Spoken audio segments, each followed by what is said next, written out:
कि साहब वो मोदी विरोध की नफरत में इस कदर एहसास कमतरी से वाबस्ता है कि उन्हें समझ में नहीं आ रहा कि हकीकत क्या है। तो जिसे कहते हैं, और इतनी दरार उनके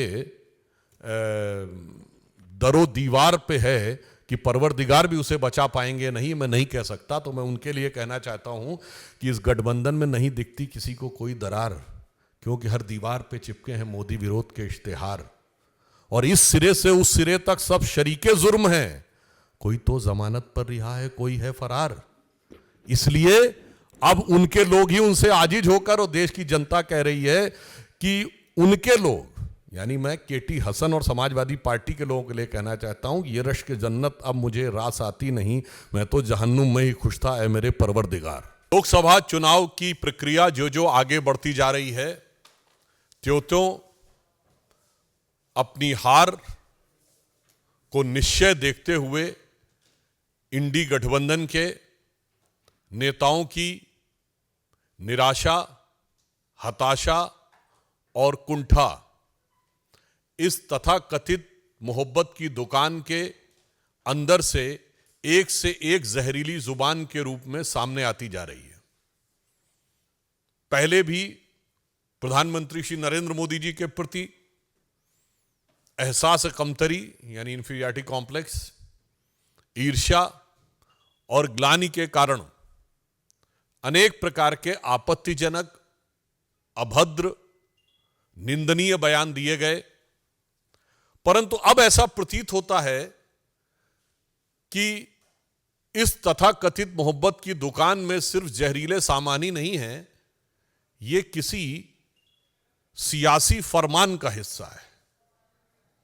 मतलब there is a possibility of a political dictate which is being given from the top to carry on giving these type of dastardly statements, not only against Prime Minister Shri Narendra Modi ji, but going to the extent of creating a divisive mindset among the people of the country. यानी अब सिर्फ प्रधानमंत्री श्री नरेंद्र मोदी जी के प्रति अवमानना और इसके बयान से आगे बढ़कर भारत के अंदर विभेदकारी, विभाजनकारी और राष्ट्र के विरोध तक जाने वाले, राष्ट्र की एकता पर आघात करने वाले बयानों तक आ गए। और कई बार ये लोग किस प्रकार का ज्ञान देते हैं, यही समझ से परे है। देखिए देश को कैसे भ्रमित करने का प्रयास करते हैं। अभी केरल के मुख्यमंत्री श्री पिनारी विजयन ने सीए के ऊपर बोलते बोलते एक बहुत विचित्र बयान दिया। यह बयान जितना विचित्र है उतना ही स्पष्ट इसकी मानसिकता है। उन्होंने कहा कि भारत माता की जय और जय हिंद के नारे पहले 2 मुसलमानों ने लगाए थे, इसलिए क्या इस नारे को त्याग देंगे? पहली विभाजनकारी मानसिकता यही है कि ये भारत माता की जय और जय हिंद के नारे एक भारतीय ने लगाए, ये नहीं दिखाई पड़ता है, उसमें हिंदू और मुसलमान दिखाई पड़ता है। दूसरी बात, उन्हें यह भी नहीं पता है कि जिसका उल्लेख वो कर रहे थे वो दीवान अजीमुल्ला खां, नाना साहब पेशवा बाजीराव द्वितीय के दीवान थे, उस पेशवाई साम्राज्य के जिसे भारत के इतिहास में हिंदू पद पातशाही कहा जाता है। तो देखिए आधा अधूरा ज्ञान, टकराव करने के लिए सब कुछ। तो मैं इंडी गठबंधन और कम्युनिस्ट पार्टी और श्री पिनारी विजयन के ज्ञान में और अभिवृद्धि करते हुए बता देना चाहता हूं कि वंदे मातरम जो आनंद मठ में लिखा गया, उसका सबसे पहले राजनीतिक मंच के ऊपर जो गायन हुआ वो 1895 में कांग्रेस के कलकत्ता सेशन में हुआ, और जिसकी अध्यक्षता रहमतुल्लाह अहमद सयानी ने की थी। यही तो मैं कहना चाहता हूं ये सब भारत की एकता के प्रतीक थे, मगर सियासत के मकड़ जाल में इन लोगों ने इन चीजों को इस रूप में प्रस्तुत कर दिया कि भारत की एकता के प्रतीक उद्घोषों को सांप्रदायिकता का प्रतीक बनाने का प्रयास किया। और जो चाल 100 साल पहले थी वो आज 100 साल बाद भी वही फितरत है। कृपया भारत की एकता और भारत के गौरव के उद्घोषों के ऊपर विभाजनकारी राजनीति से परहेज करना चाहिए। और पुनः मैं कह रहा हूं, इंडी गठबंधन इस बात का जवाब दे पूरी बात की आई कहां से। और मैं पुनः कहना चाहता हूं, उससे भी आगे बढ़कर, जिस भारत माता की जय और वंदे मातरम की बात कहते हैं, पहले तो पता नहीं उनको, शायद वो लेफ्टिस्ट ही ज्ञान है। अरे भाई, ऋग्वेद के पृथ्वी सूक्त में लिखा हुआ माता भूमि पुत्रो हम पृथिव्या, ये धरती हमारी माता है, ये देश हमारी माता है और हम इसके पुत्र हैं। गीता भी माता है, गंगा भी माता है, गौ भी माता है, भारत भी माता है, धरती भी माता है, मगर कम्युनिस्टों को उसमें कुछ और नजर आता है। तो इसलिए अब यह सवाल स्वाभाविक रूप से बन जाता है कि इंडी गठबंधन के नेतृत्व के लोग इस बात का जवाब दें। अब आप आइए दूसरे राज्य पे। तमिलनाडु के मुख्यमंत्री एम.के. स्टालिन साहब ये कहते हैं कि तमिलनाडु के लोगों को उनके लिए वोट करना चाहिए और प्रधानमंत्री श्री नरेंद्र मोदी जी के प्रति उनके मन में, अब तो मैं ये भी कहूंगा, सिर्फ अवमानना नहीं है, असुरक्षा का भाव आ गया है। I want to make it very clear that now the statement of Sri M.K. Stalin, who is trying to portray that Sri Narendra Modi ji is not working to the interest of Tamil Nadu people, is derived not only from the motive of having disrespect towards Prime Minister, but rather than it signifies a sense of insecurity in him. Because at present, Prime Minister Shri Narendra Modi is the most popular leader even in Tamil Nadu. और मैं fact के रूप में बता देना चाहता हूं, भारत के इतिहास में पहली बार ऐसा हुआ है। मैं पूछना चाहता हूं, प्रधानमंत्री जी ने अभी काशी में 1 माह पूर्व तमिल में जो बोला था उसे AI के जरिए सीधे तमिल में ट्रांसलेट किया गया। मैं विनम्रता और चुनौती से डीएमके से पूछना चाहता हूं कि आज तक कभी किसी भारत के प्रधानमंत्री की स्पीच रियल टाइम में जो हिंदी भाषी क्षेत्र में दी गई हो, तमिलनाडु में नहीं, हिंदी भाषी क्षेत्र में दी गई स्पीच तमिल में ट्रांसलेट की गई है? अगर की गई हो तो बता दें। यह प्रधानमंत्री जी की राष्ट्रीय एकात्मता के प्रति भाव का प्रतीक है। क्या काशी तमिल संगम और सौराष्ट्र तमिल संगम कभी हुआ? आज भारत की राजधानी दिल्ली में गौरव का प्रतीक जिसमें G20 हुआ, उस भारत मंडपम के बाहर नटराज की जो मूर्ति लगी है, यह तो तंजावुर की से निकली हुई नटराज की वह मूर्ति है जिसे तमिल संस्कृति में सबसे गौरव का प्रतीक माना जाता है। इसलिए मैं कहना चाह रहा हूं कि आज आप भी चाहें तो नमो ऐप पे जाके चेक भी कर सकते हैं, सभी भारतीय भाषाओं में रियल टाइम ट्रांसलेशन उनकी स्पीच का अवेलेबल है। भारतीय भाषाओं के प्रति जो सम्मान और उनके विकास के लिए जो कार्य प्रधानमंत्री मोदी जी ने किया है, शायद ये इन नेताओं के मन में असुरक्षा का भाव उत्पन्न करता जा रहा है। और हम ये भी पूछना चाहते हैं, आज तो आप उस कांग्रेस के साथ हैं जिसने एक नहीं अनेक बार तमिलनाडु में सरकार बर्खास्त की। श्री एम.के. स्टालिन कृपया बताएं कि 1998 में अटल जी की सरकार आने से पहले डीएमके की कौन सी सरकार अपना कार्यकाल पूरा कर पाई थी? कांग्रेस ने तमिलनाडु में कभी विपक्ष की सरकारों को कार्यकाल नहीं पूरा करने दिया।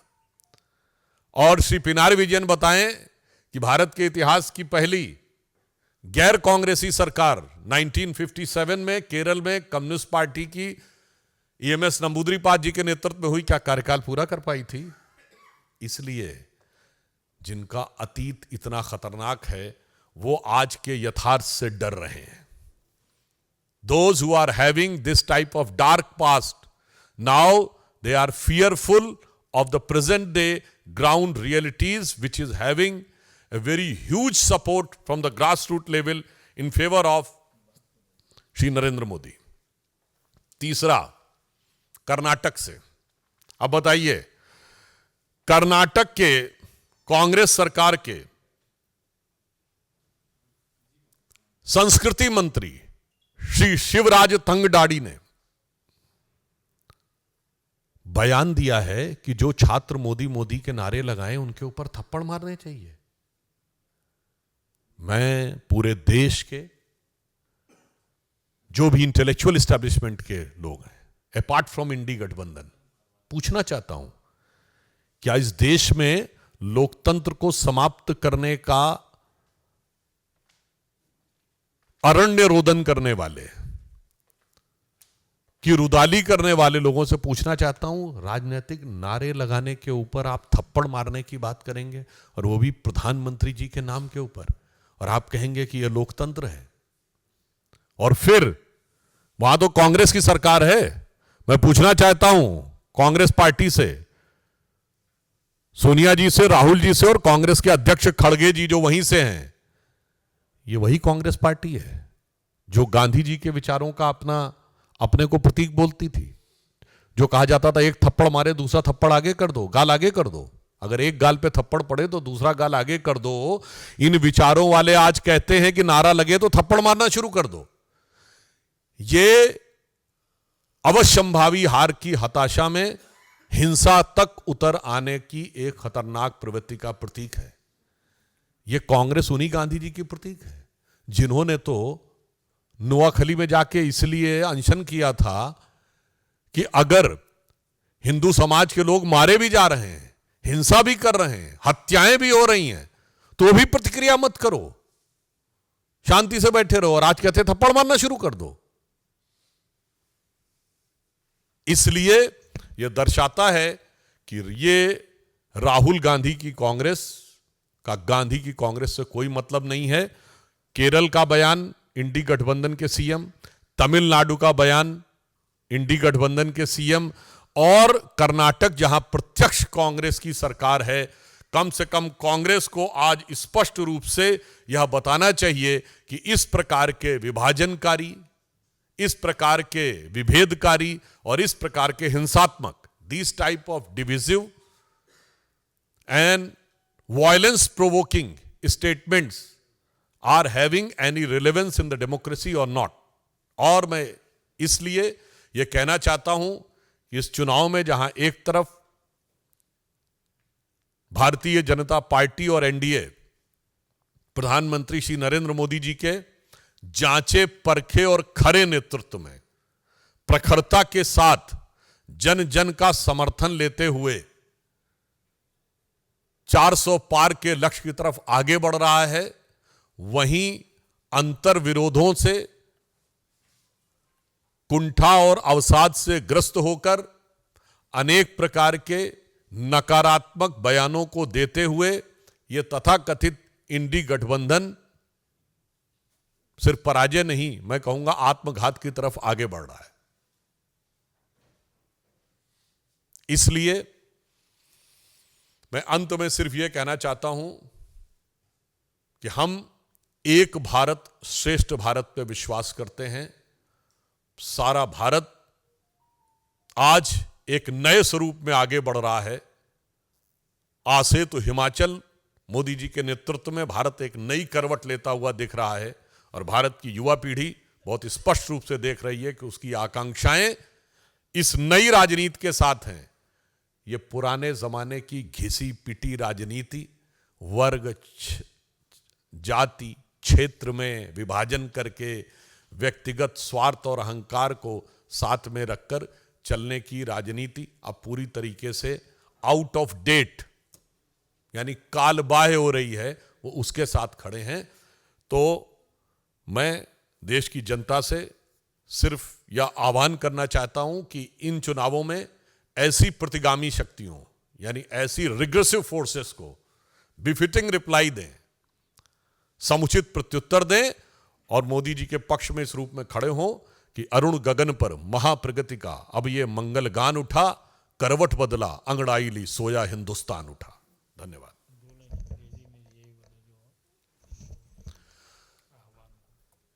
Lastly, I would like to urge and request to youth of this country that the time has come to come along with Prime Minister Shri Narendra Modi ji for ushering India into a new era which will make it economic superpower, the most prominent country in the world, which is its legitimate and designated place since most of the time in the history. The time has come.